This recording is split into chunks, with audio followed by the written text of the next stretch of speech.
Hey everybody, how you doing? Welcome to another episode of the John Riley Project. Hey, this is a podcast all about our inalienable rights of life, liberty, and the pursuit of happiness. So thanks for joining us. Boy, we got a lot in store for you. Hope you all had a great Thanksgiving. Hope you had a great holiday season planned. But we got some business to take care of here. We've got a lot of things to talk about. So let me just kind of tee it up. Let me set the agenda for you. We're going to talk, number one, about these Trump accounts that Michael Dell donated all this billions of dollars to help children. I want to break this down. It's kind of interesting to me.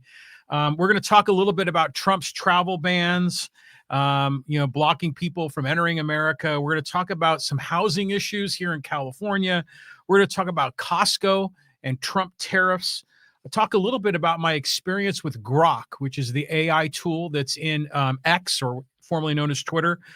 Talk a little bit about some of these divisive posts that I see all the time on X from politicians, or specifically like by people like Bernie Sanders, that are just always trying to create a class warfare between billionaires and everybody else. I want to kind of break that down. And then I've got some news here in my local hometown of Poway. There's some movement going on now that the circus of Tony Blaine has left our city. And now there's some conversation about who might be filling that District 2 seat in Poway. So that's what I'm going to be talking about today. Hope you're doing well. Let's jump right in and let's talk initially about this whole Trump account that was put forward by Michael Dell. And I think his wife's name is Susan. That's the two of them on the picture. And we heard the news that they were going to donate, I think it was like just over $6 billion. It was going to help children. It was like this great philanthropy. And Trump kind of sneaks in there and he's putting him in as part of these Trump accounts. And when the news on this hit, I hadn't really learned any of the details, but I just saw all kinds of negative reaction from progressives on the left. And they're like angry about it. They're angry that these billionaires are giving away their money. They're saying, oh, well, we should just tax them more. And then, the government can decide where to allocate that money. They want it to donate only to people that are low income. They want to essentially social engineer how these dollars are going to be allocated. Well, it is kind of funny too, because my I won't say liberal friends, because leftists are not liberal. I'm a liberal. Liberals are for individual rights, for free markets, for kind of having less government manipulation of our lives. Leftists, progressives, are the ones that want to socially engineer society and kind of manage income inequality and all these other things.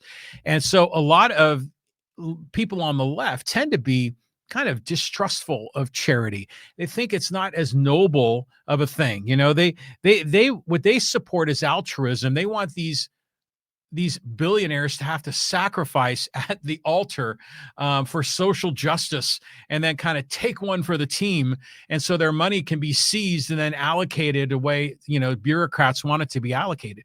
But this is going to be different. This is going to be different. It's not meant to be this class warfare battle as our leftist friends always want to frame it. So let's break this down. What is it? Now, first of all, Trump, again, I'm no fan of Trump, but this sort of kind of sounds better than satisfactory, better than average for Trump, for sure. So he set up these things called Trump accounts. And what it is, it's $1,000 of seed money that comes from taxpayer dollars. $1,000 of seed money that goes into an account that's managed by the U.S. Treasury, that's invested in market index funds. It's going to basically follow the pattern of the top stocks in America. And there are a number of different index funds that exist. I don't know the specific details, but the point is that as the economy grows, these accounts are going to grow, and it's tax-free money. And the money, is my understanding is that, as these assets grow and once these children become 18, then the money can be redeployed for college education. It can be flipped into a IRA or a 401k or some other kind of a retirement savings plan. So it's a wealth building tool. And the account is in the individual's name. And Trump is setting this up for newborns. Now, this is a form of socialism, taking taxpayer dollars and redistributing it. But when I started learning more about this, I started thinking, I wonder if this could be an alternative to Social Security. It might be because I've always been a proponent of privatizing Social Security. I think if we allowed the poor to put their withholdings, their 12.4% withholdings for Social Security from their paycheck and actually put it into market index funds, we could bring people out of poverty. I mean, we could have poor people building wealth, and that's a great thing. So is this where this is going? Well, kind of. But what about Dell? What about Michael Dell and his wife, Susan? Well, what he's doing, he's giving away $6.25 billion for children that are already born, because Trump's is just for newborns. And this will be for children that are 10 years or under that are already born, and they live in a zip code where the median household income is below $150,000 a year. So they're not going to give it to children under 10 that are in wealthy zip codes. It's going to go to the middle class, the poor, but not the uber rich. Okay. I mean, there's a little bit of social engineering right there, but it's interesting how to set this up, this could be as much as, I think it's $6.25 million just to put $250 into every one of these children's accounts. Remember, the Dell money is for children that are already alive, that are between the ages of 1 day and 10 years. And then Trump's is $1,000 seed money that is for newborns. Now, what's interesting here is you might think, is this a scam? Is this Trump up to his shenanigans? It might be. I don't know. Apparently, they're going to keep the fees less than 0.1%, which is good. And the money can be allocated there for tax-free. In fact, other family members, other individuals can put money into these accounts. I think up to $2,500 tax-free can be put into these accounts. So mom and dad and grandma and grandpa can put money into this account on an annual basis. Again, that's nice. That's some wealth building that asset, which is great. Now, you might say, well, how much is this really going to generate? Well, apparently, if you just go with the $1,000 seed money that Trump has put in from taxpayer dollars, and you assume that grows at a 7% compound annual interest rate, then by the time the child reaches the age of 18, that $1,000 becomes $3,750, which, there's going to be inflation, but a 7% annual return is outpacing inflation. So the child would be better off, would see their asset grow. And I think that's great news. The magic of compound interest gets to play here. Now, apparently some other locales, I think some other states like Connecticut and California have talked about piloting this. I know Cory Booker, the Democratic senator from New Jersey, has talked about doing this as well. And he wanted to have them, managed in treasury bonds, which don't get anywhere near the kind of return that a stock market index fund will get. I think this is kind of a cool idea. Now, imagine if this sort of thing applied as a replacement for your Social Security money. So imagine that you've got a person, and I'm just going to pull some numbers out of the air. Let's just say, to make it simple, someone earned $10 an hour, which is more than the federal minimum wage, but far less than the minimum wage in like a place like California. But just to make the math easy, $10 an hour, that would be $20,000 per year, if I'm doing my math right? That's assuming they worked a 40-hour job and they work 50 weeks a year. And if they have 12.4% of their money allocated for Social Security, which in this case would be about $2,400. Am I doing that right?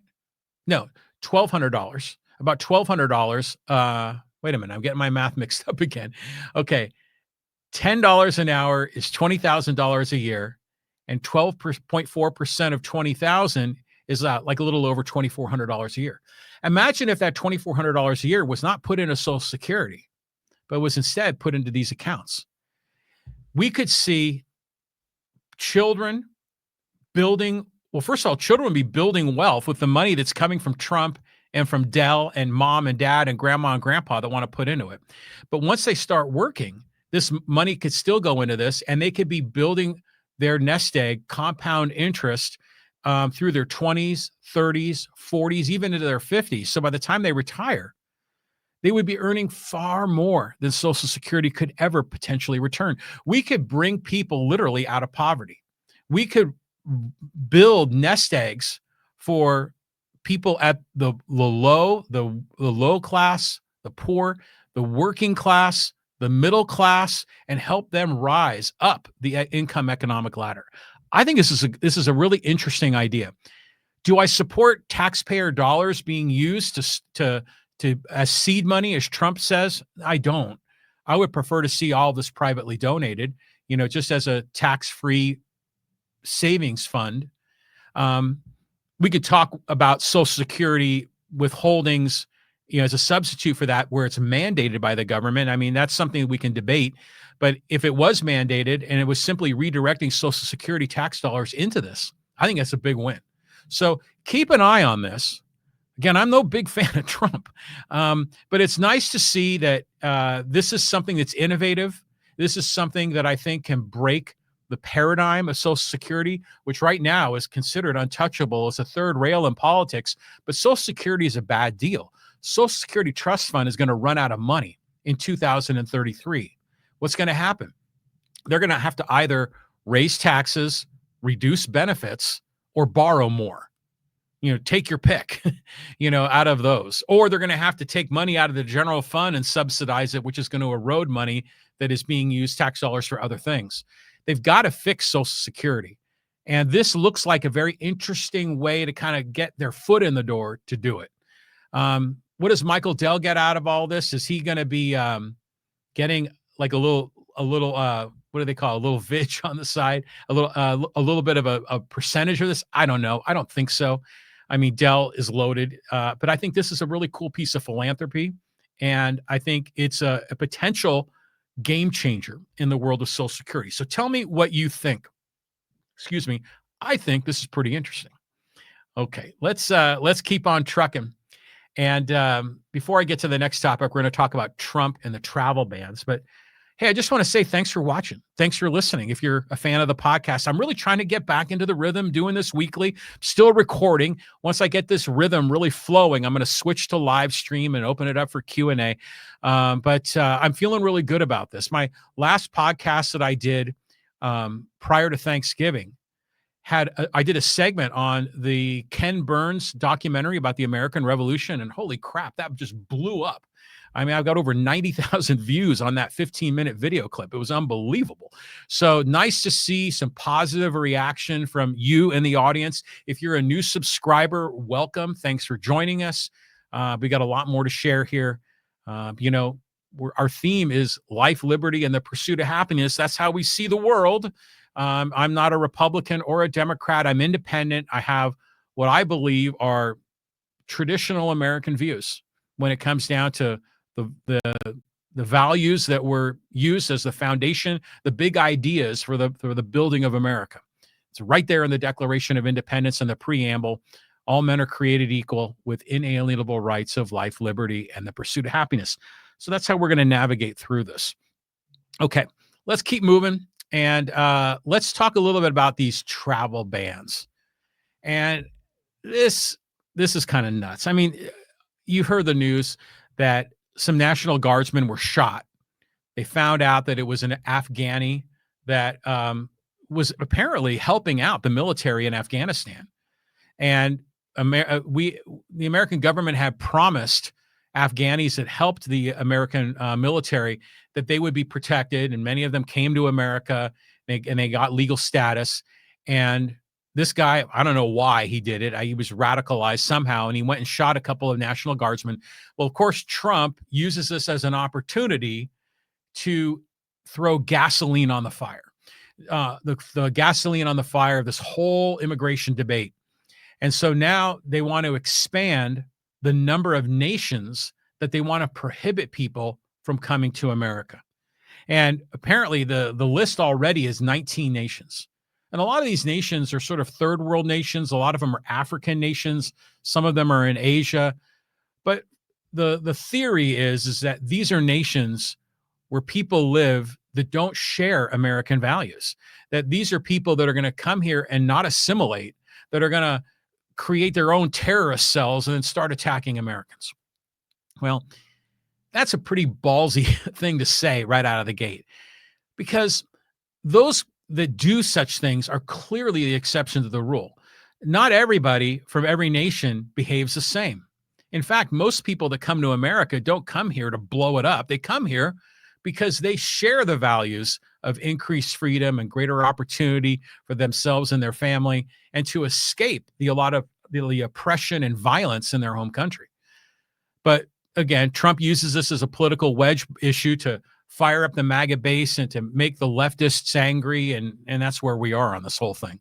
So now Kristi Noem, Department of Homeland Security Secretary, wants to expand the list of nations banned from 19 to 32. And get this, and this was key right here, and I'm going to read this part. President Trump has recently vowed to denaturalize migrants who undermine domestic tranquility and deport any foreign national who is a public charge, security risk, or non-compatible with Western civilization, as part of a broader ongoing immigration crackdown.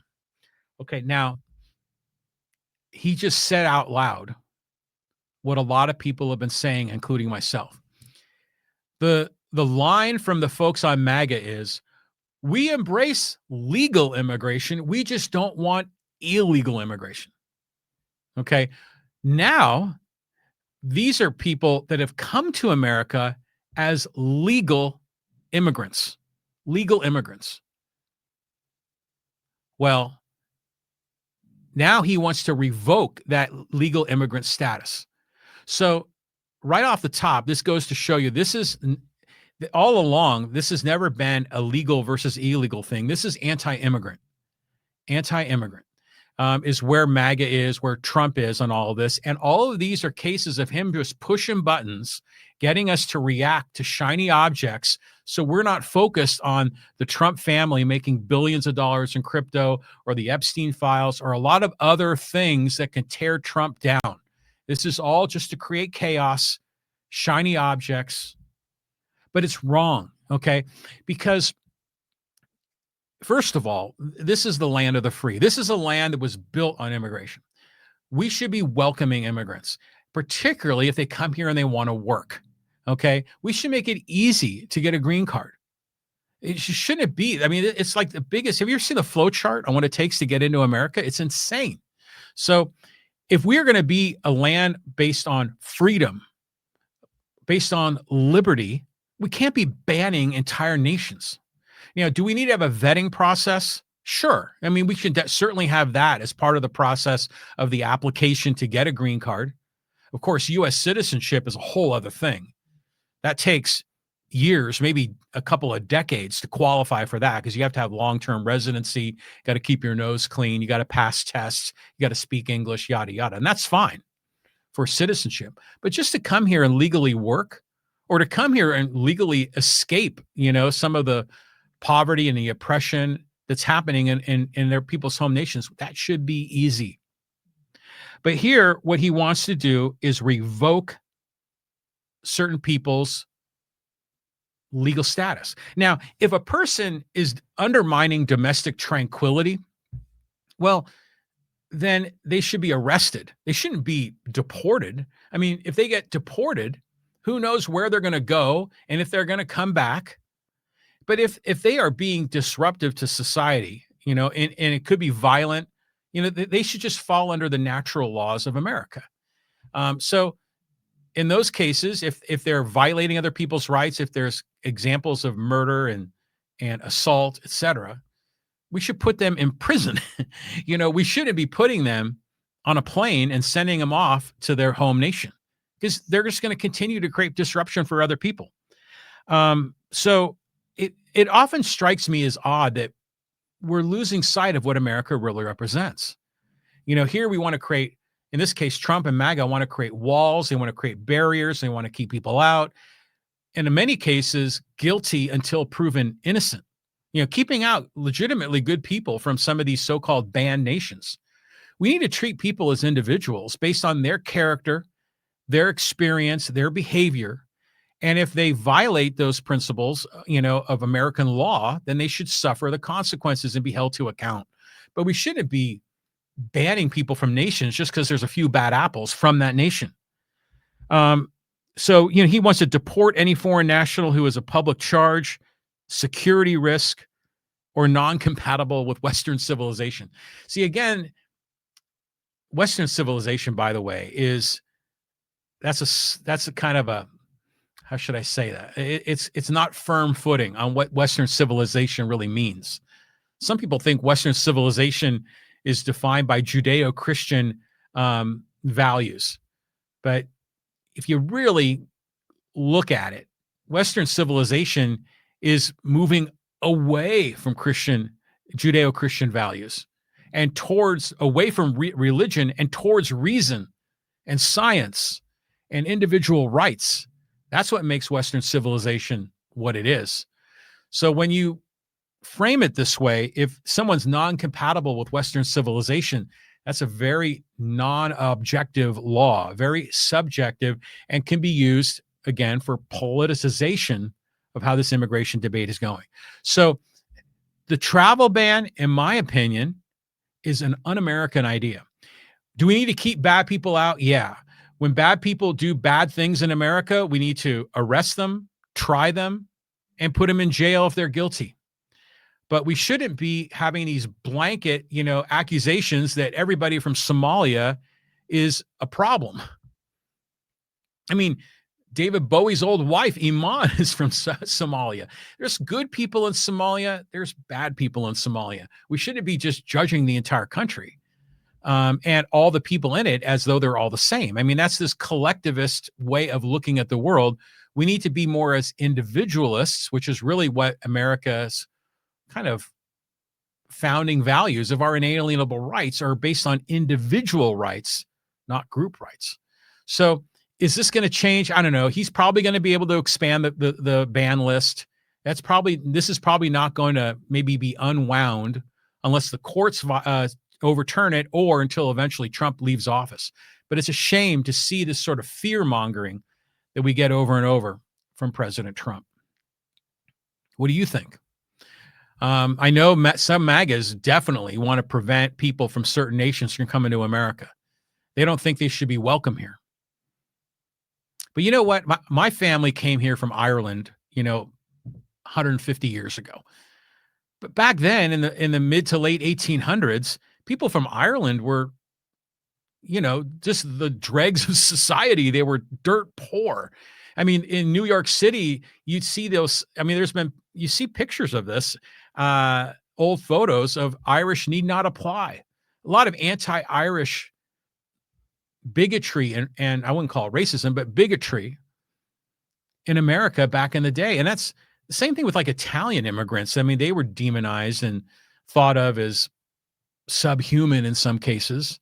It's just wrong. It was just an anti-American thing. We should allow them to come here and to better themselves. And as long as they keep their nose clean, let them thrive and survive and live as a resident of America and potentially as a future citizen of America. And if they violate the rules, then they should be held accountable to the law. Doesn't that seem kind of obvious? I don't know. I mean, that's the way I see it. Okay. What's next? We're going to now talk a little bit about Tom Steyer and housing in California. But before I get to that, I'd like to do a couple of little plugs in between each of my segments here. If you are interested in supporting the John Riley Project, there's a number of ways you can do that. One of the ways is to go to our website go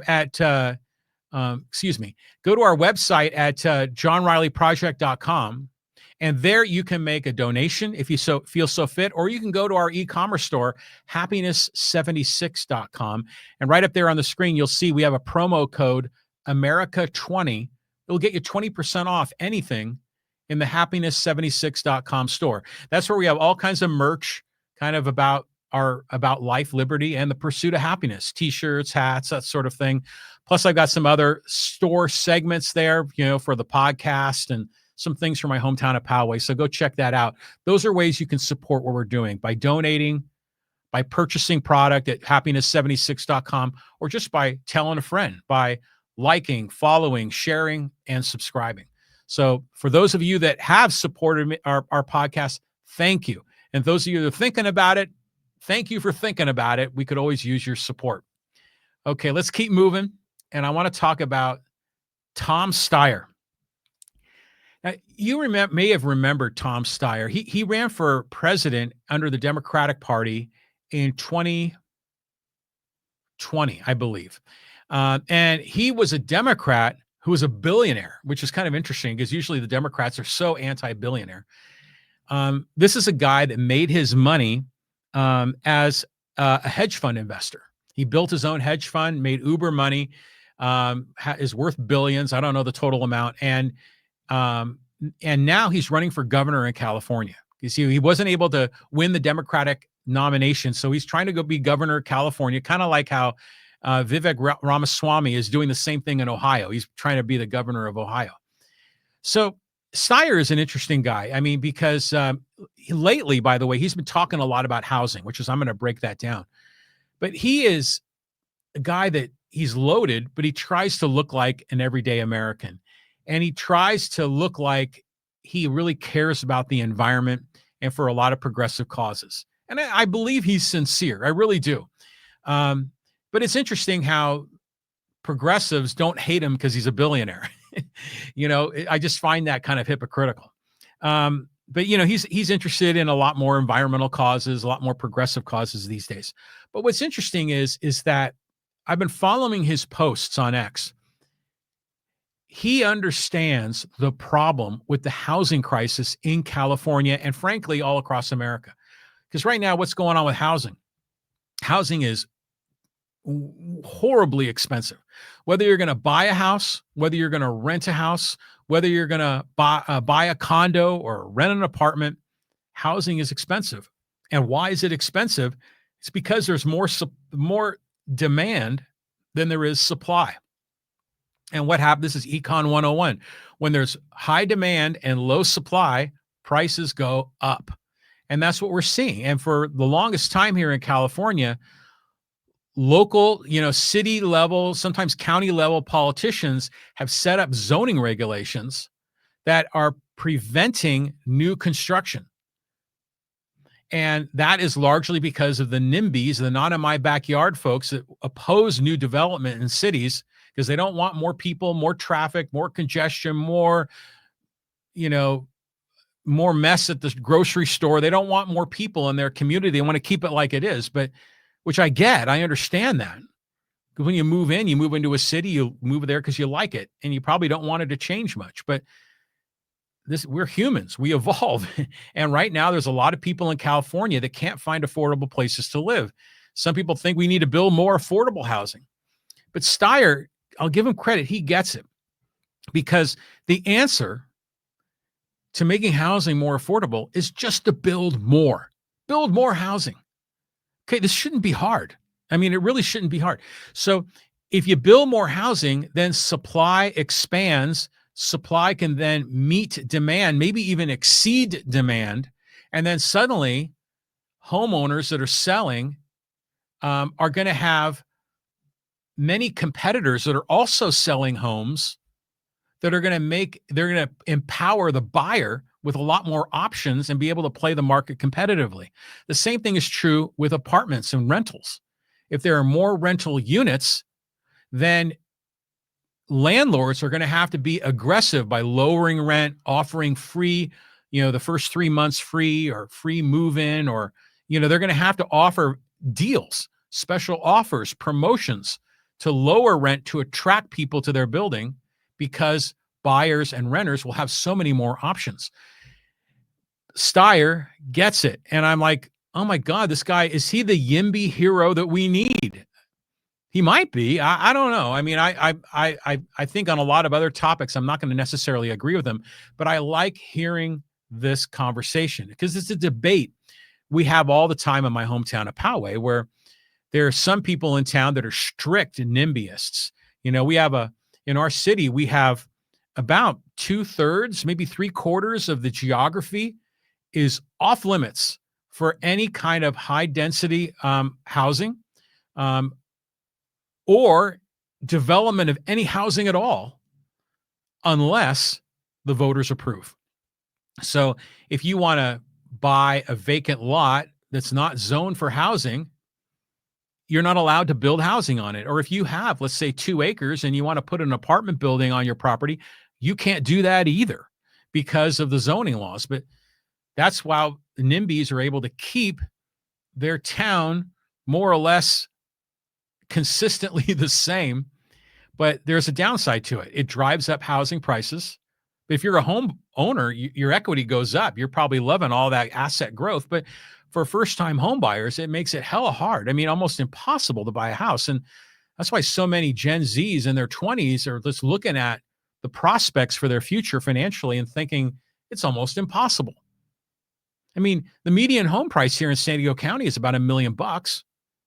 You got to come up with a 10 or a 20% down payment on that. I mean, how long does it take you to save $100,000 or $200,000 when you're in your 20s? I mean, that's like nearly impossible unless, you hit it big in Vegas or in crypto or you've got rich family. So this is a serious problem. And this is part of the reason why, businesses are having trouble getting workers, because in many businesses are in cities where the housing prices are insane high and workers would have to travel, where the workers that you would want to hire for the wage the business wants to pay end up living like 30, 40, 50 miles away, and they're not going to commute in for a minimum wage job or something slightly over minimum.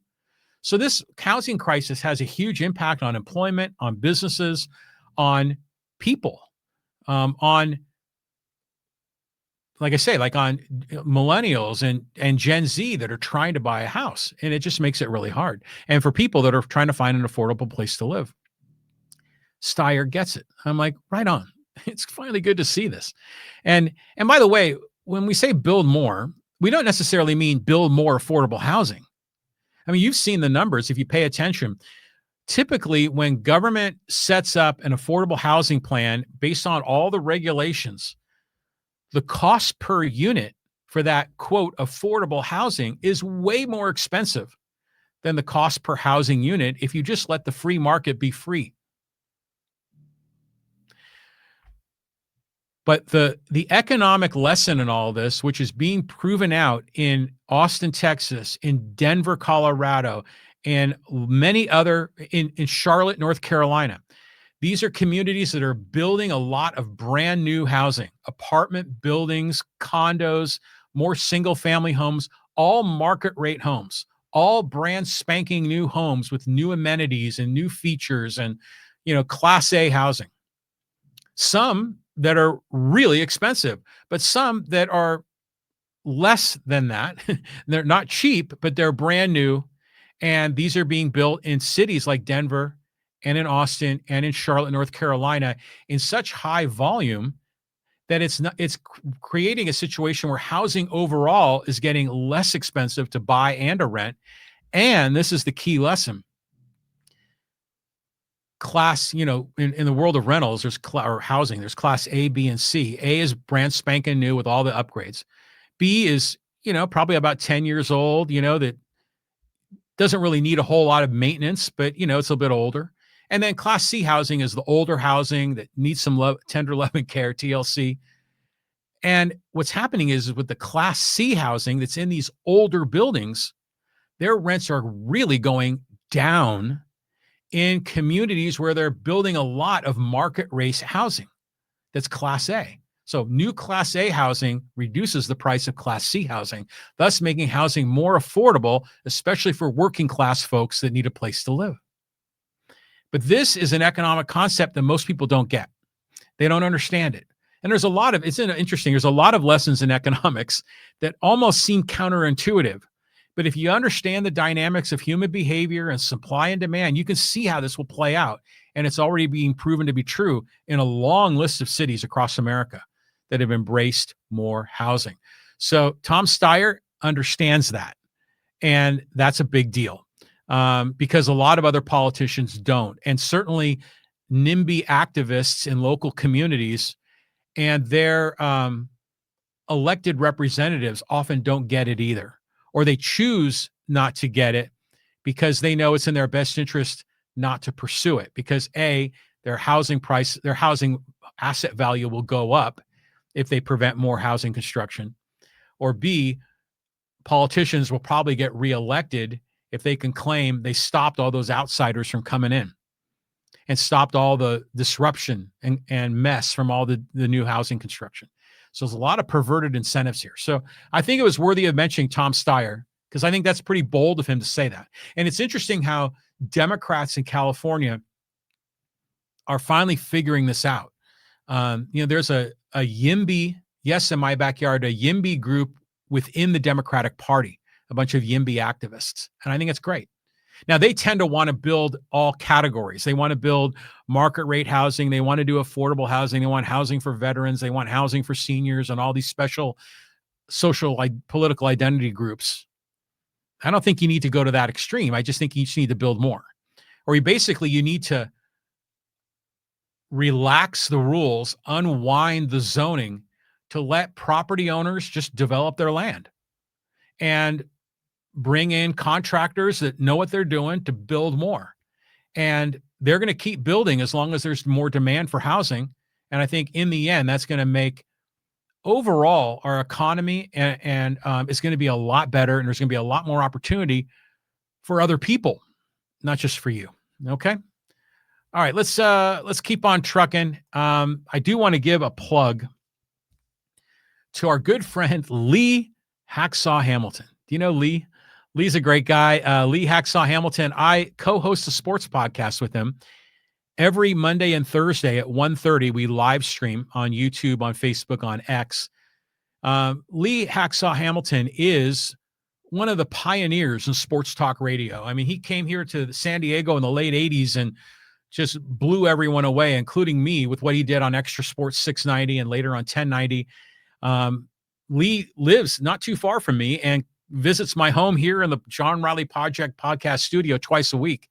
And we do a sports podcast. So if you're interested in sports content, you're going to love this guy. I mean, he's an old dude that's been around for a long time. He's the former play-by-play guy of the Chargers, of the Seahawks, of the USC Trojans, of the Arizona State Sun Devils. He broadcast minor league hockey and in the World Hockey Association, which for a while was a competitor to the NHL. So he's got a ton of sports background and experience, and we break down all of Hacksaw's hot headlines every Monday and Thursday. So I encourage you to go, if you're interested in sports, look for that. Lee Hacksaw Hamilton. I'm his wingman in that podcast, and we have a great time with it. And if you love sports, I hope you'll have a great time watching or listening. Okay, let's keep moving. And I want to talk about Costco and Trump. This, to me, is really interesting, okay? Because the Trump tariffs, are the biggest crock, the biggest awful policy. That doesn't sound right. But tariffs are a terrible policy. I mean, every economist will tell you that tariffs are damaging to the local economy. And we're seeing that prove to be true. Trump sold this to Americans and lied by saying that, the other nations are going to pay. The China is going to pay for the tariffs. No, they don't. I mean, there might be in some cases where China will adjust the price of the products they sell to America to sort of soften the pain on the American importer. But in the end, the American importer pays the tariff. And that's a cost that he sends down the supply chain to distributors and retailers and ultimately to consumers. And one of those retailers is Costco. And Costco they've had to raise their prices. And I'll give Costco credit. I love Costco. Every time I go, I even have product delivered here from Costco through Instacart. And but Costco, I can buy like a pair of jeans there, at least before the Trump tariffs, for like less than $15, and they can last me for 3 or 4 years. It's incredible, the quality of products and the low price of products, because they're being made all around the world, but primarily in Asia, Southeast Asia, parts of Vietnam and Indonesia, and in China and Malaysia and Bangladesh. There's a lot of clothing manufacturing that's going on there. We're buying a lot of it in America at really low prices. This is one of the categories where prices have gotten a lot cheaper. over time in America. And those countries are seeing their economies grow and people being rising out of poverty there. I mean, talk about a win-win. But with Trump's tariffs, that's increasing the price of goods. And Costco has been absorbing part of that. They pass on some of it, but they're also taking the hit on the expense of the tariffs. And now the federal government, or the Supreme Court is saying, or is going to be challenged in a case. Let me preface it. There have been cases in lower courts that have said that the Trump tariffs are not legal because the Trump tariffs, which were, by the way, not enacted by Congress, they were enacted by the president unilaterally. They were enacted under an emergency decree, which apparently is some special power that was given to the president by Congress in the early 70s that allows the president to essentially work around the Constitution, because the Congress is supposed to manage tariffs and the purse. But it gives the president the opportunity to implement tariffs unilaterally if there's a emergency of some kind. Like, for example, if there's suddenly a shortage of a critical product in America, like steel, or, we could come up with any number of scenarios where there's a security threat, national security problem, where we can't manufacture in America. We have to rely on imports, and there's an emergency and we need to rebuild an industry in America. Those are kind of extreme cases. But one thing we know for sure is that there was no emergency on protecting American clothing manufacturers, because frankly, most clothing is made overseas. Nearly all shoes are made overseas. And so it's good to see that Costco is suing the federal government. Essentially what they're trying to do is to get in line with, if they get a lawsuit in their favor, then the minute the Supreme Court overturns the tariff, assuming they do, which is a big assumption, but assuming they overturn the tariffs because it's not based on an emergency decree, as Trump said, well, then they're going to have to pay damages. And if there's a lawsuit that's already filed and has been ruled on, that's going to put Costco near the front of the line.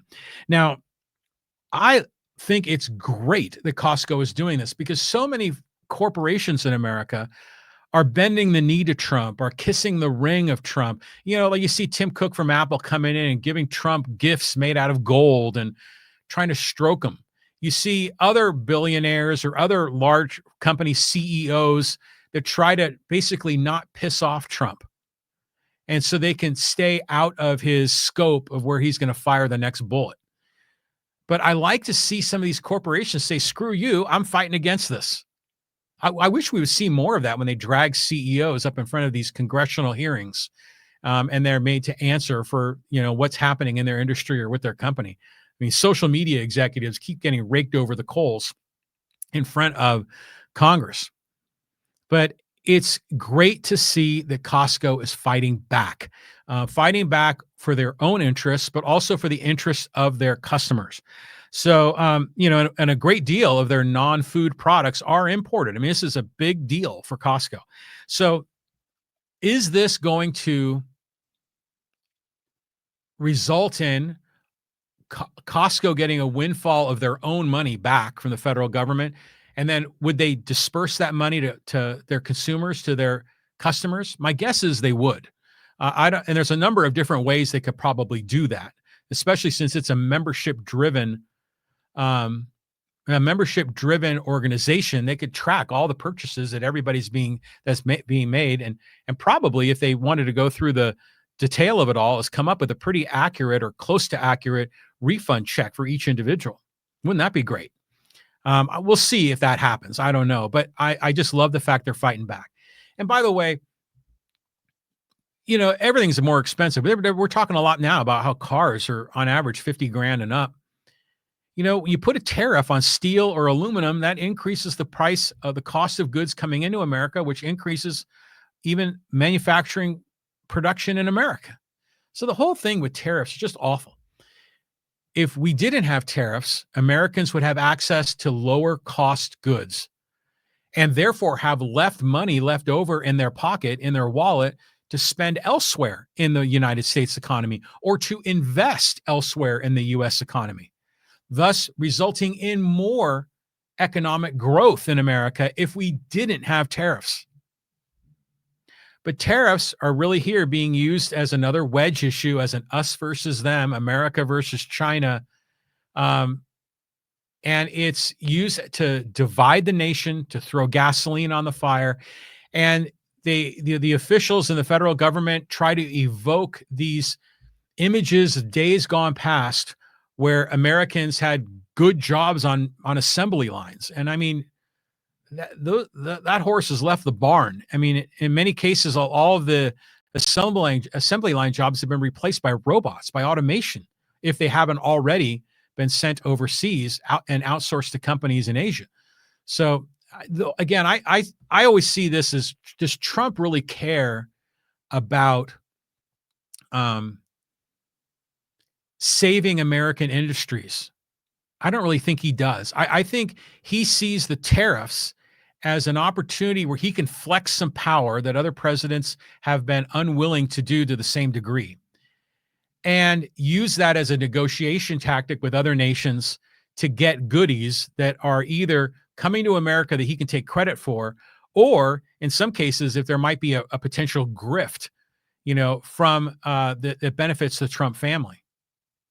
So all of this is just politicization, pushing buttons, shiny objects to get us off focus from where he is enriching himself. So good on you, Costco.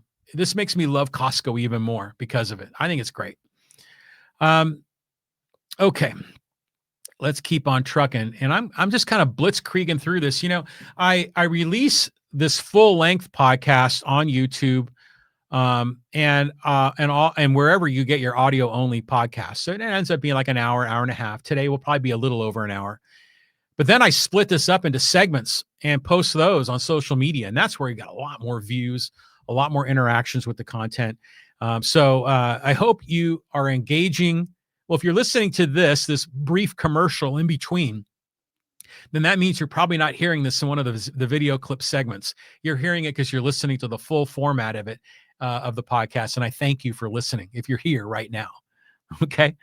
All right. The next topic I want to talk about is Elon Musk and Grok. And this is mind-blowing. Now, what is Grok? Grok is the AI tool that X has released. And, it seems like all the platforms have AI tools. Like Microsoft Windows has Copilot, and, Amazon has, what is it, Alexa and Alexa Plus. And, there's all these other platforms that are being used to drive AI. Now, I'm on Twitter or X a lot, and I pay for a blue check mark, which essentially proves that I'm a real person, which I think is important, because a lot of times when I interact with people on X, I'm not dealing with people with real names. I'm dealing with people that have fake names, fake avatars, and up until recently, we thought they were Americans, and they're not. Now that Musk has added the new feature to be able to see where they're based, and a lot of these frauds are being exposed. So, anyways, I like having the blue check mark for that reason, and I use X, and I want to compensate X for the use of it. But one of the benefits of being verified is that I have access to Grok, and Grok is, I have it. You can get it through X on your computer, on your phone. I downloaded the Grok app on my phone. And in the beginning, when I started using ChatGPT and playing around with it, it was like a fun little toy. You'd ask it a question to give you an answer. Or you might say to write a cover letter for me, and it could do it. And it does it pretty darn well. I mean, I can see why this whole AI revolution is already creating massive disruption for a lot of entry level or low level white collar jobs. And we can debate all of that as well. And there's pros and cons to this whole thing. But I wanted to learn more about it. And so I wanted to use it, for my own purposes, but I wasn't sure what to use it for. And so I just started playing with it. And one of the cool things with this Grok that I'm using is that I have a voice activated feature on it. So and this is really helpful when I'm driving in my car and I'm by myself. Because usually when I'm driving in my car, I'm thinking about this and I'm thinking about that, and I'm having debates in between my ears about any number of topics, deciding the pros and cons of particular ideas or potential, decisions I might be making in the near future. I'm really on anything. I'm always thinking. And I've often thought it would have been nice to have someone to talk to about this, not necessarily as a therapist, but just someone to bounce ideas off of. And Grok is perfect for that. Oh my God, I couldn't believe it. So when I'm driving and I have it in voice activation mode, I could just say, "Hey Grok, are you there?" And they'll say, "Oh yeah, hi John, how are you? And how you feeling today?" And then I'll tell them, and it's very conversational. And there's a number of different modes that you can change the style, whether you want a person that responds to you with really direct, blunt answers, or you want something that's more of a therapist style where they ask you questions that kind of help kind of peel layers of the onion back to really kind of get to the core issue that you're really focused on. And then they have a number of different voices, male voices, female voices, British sounding voices, etc. And it's fun to play around with that. And I'll tell you what, I have been using Grok a lot more lately instead of using Google. And by the way, when I use Google, Google will show AI results from its tool. What is it called? The one in Google. I can't remember the name. But Google has an AI tool that is the first set of results that are listed when you do a Google search. But I'm trying to do it more in Grok because all the studies that I've seen that have been posted that are ranking all the different AI tools based on the quality of their content and how well they respond to different requests and needs and how efficient their algorithm is, et cetera, down in the weeds. These people, they rate the various AI systems, and Grok is consistently number one or number two, but more often number one. So it's fun to play with it. And so I've found that when I'm instead of doing a Google search, I'll do a Grok search. And I find that I'm not just necessarily getting a list of links, but I'm getting an explanation. And then it lets me click on more detail. And it's incredible. But when you have that kind of a resource behind you, when you're driving your car, you could ask Grok all kinds of questions and it'll come back with answers.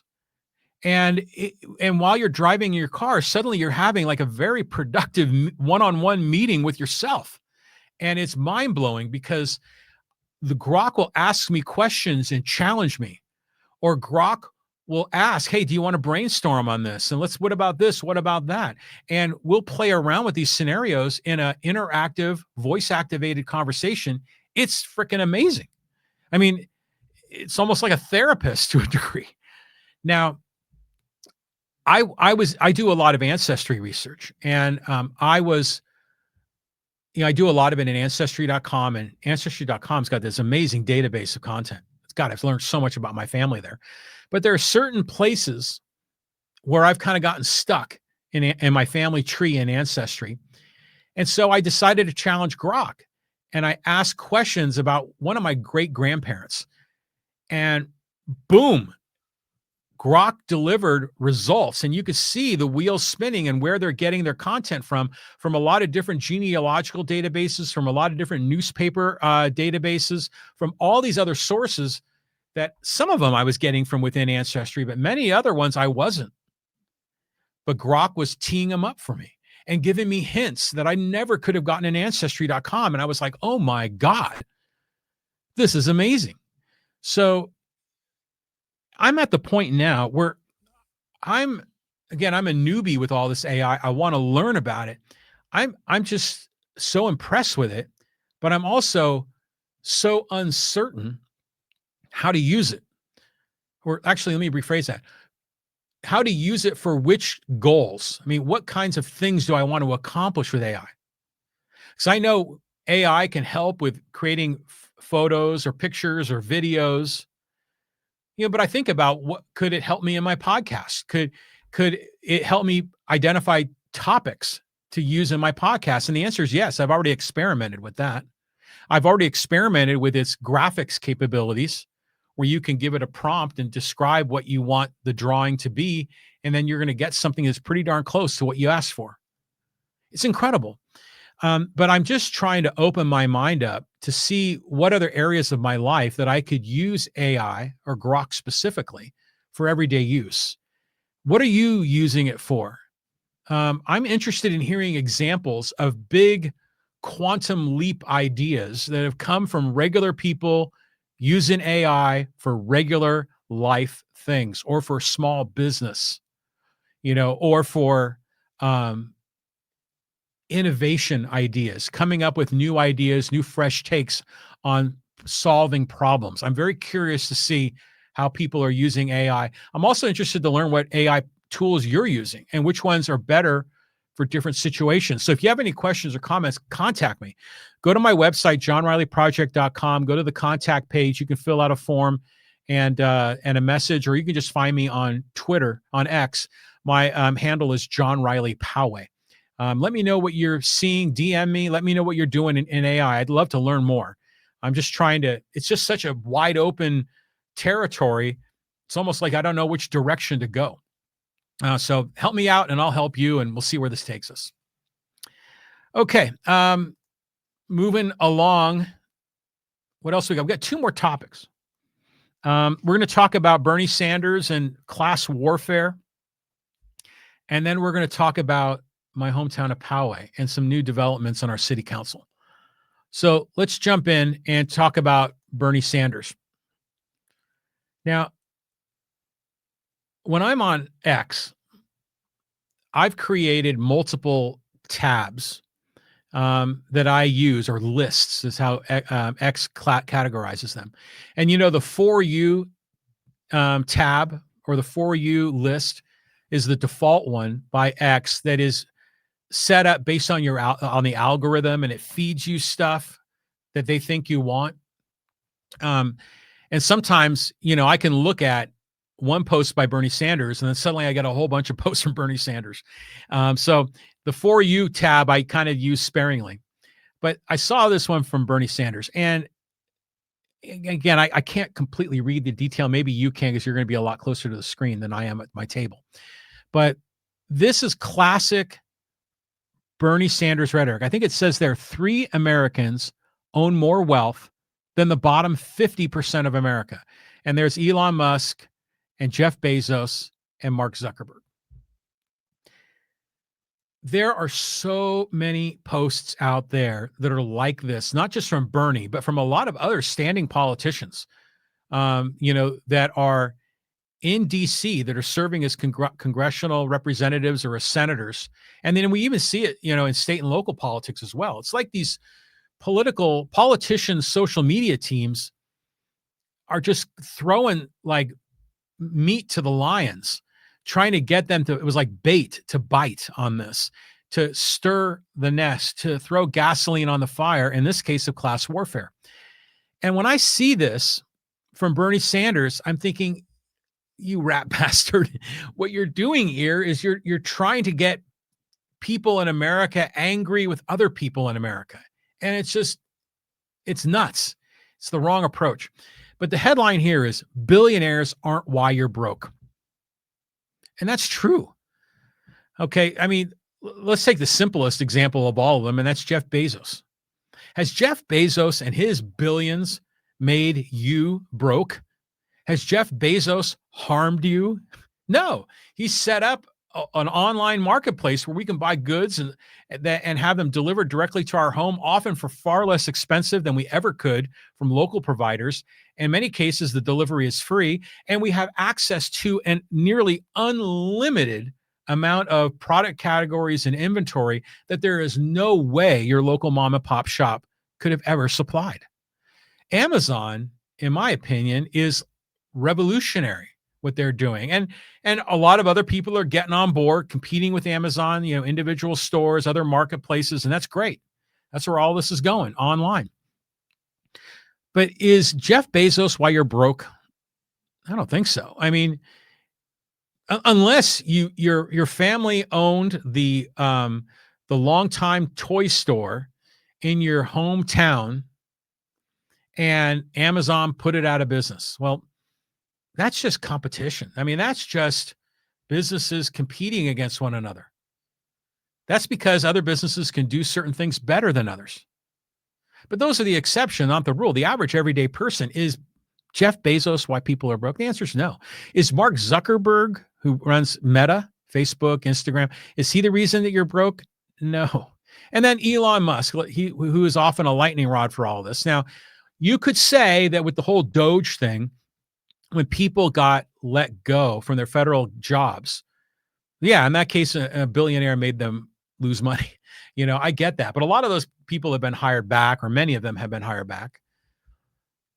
A lot of the Doge cuts, I mean, the Doge cuts I thought was a very noble idea, but a terrible process. You knew from the beginning that Musk wasn't going to be able to do all this unilaterally, because Congress needs to be involved with this, and certainly the leaders of those departments need to be involved in the process. And Musk was just going roughshod over everybody, and it ended up the whole Doge thing blew up, which makes sense. But really, is when Elon Musk is creating Tesla, is that harming you? Or creating, when he went and bought Twitter and turned it into X, is that making you broke? No. But you see this whole thing where politicians like Bernie Sanders, they have this false idea of a zero sum or a fixed pie. So in other words, if someone gets more, that means you're getting less, because they're, it's a zero sum mentality. If they take too big of a slice of the pie, I'm only going to get a skinny little slice if I get anything at all. And that's not fair. But the reality is that these guys, Musk and Bezos and Zuckerberg, they are, and all other billionaires and all other large company CEOs and executives, and even small and medium-sized businesses, their economic growth is helping expand the pie, make the economy bigger, make the economy stronger. And then we can all enjoy the benefits of that through the work and the things that we do within that economy. So are billionaires the reason that you're broke? No. The fact that someone has $1 billion as opposed to 900 million, once you cross that threshold of $1 billion, that doesn't immediately make them an evil guy. That makes them bad. Taylor Swift is a billionaire. Is Taylor Swift making you broke? You might say, oh God, I had to pay $2,000 for a ticket to go see Taylor Swift. But you know what? You're getting something in return for that. You're getting the value of being at a concert and to see her live and to enjoy that whole festival, that whole moment with all the other Taylor Swift fans. That's why people buy those tickets. So generally speaking, businesses are, as successful businesses and successful entrepreneurs, successful CEOs and investors, and in many cases, celebrities, they're earning their money by providing value in return. Win-win. They're trading with other people in win-win transactions. And that's good for you. It's good for society. It's not win-lose. It's win-win. So our billionaires aren't the reason you're broke, Bernie. And this rhetoric is just like what Trump does. It's just throwing gasoline on the fire to try to divide America. And it's also economically ignorant about what this is all about. It's all meant to just inflame people, to be angry with, and to hate other groups of people in America. And that's just wrong. And that's why we have such a horribly politicized society right now, because of this kind of crap. Okay. Wow. I get that off my chest. All right. Let me keep moving. I want to now talk a little bit about my hometown of Poway, California. And this is how I got my podcast started, was here in Poway, talking to candidates that were running for election for city hall, for mayor, for school board.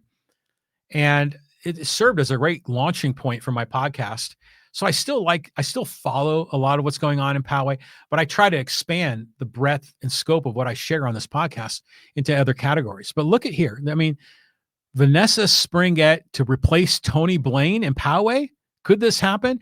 Well, This is interesting to me. Now, number one, we've covered the whole Tony Blaine saga here in Poway, and all the, there was a headline in the San Diego Union Tribune about the circus has left town. And all the disruption from Tony Blaine here in town. He was tried, or he's being accused of bribery, of perjury, and a number of other different offenses. He is indicted by the district attorney. He has been recalled by the voters in early November, and then he resigned from office. So now there is a vacancy in that seat, and there's 3 years left to go in that term. And so they're going to have another election, but they haven't said when the election is going to be. It might be in April as a special election, or it might be in June linked with the California primary, which is a bigger election, and it would not just be a one-off thing. And so this is only for District 2 in Poway, which is like Green Valley and the Heritage and, the farm and Bridlewood and High Valley. That's kind of, generally speaking, what District 2 is. I'm sure I'm leaving out certain neighborhoods, but that's the majority of it.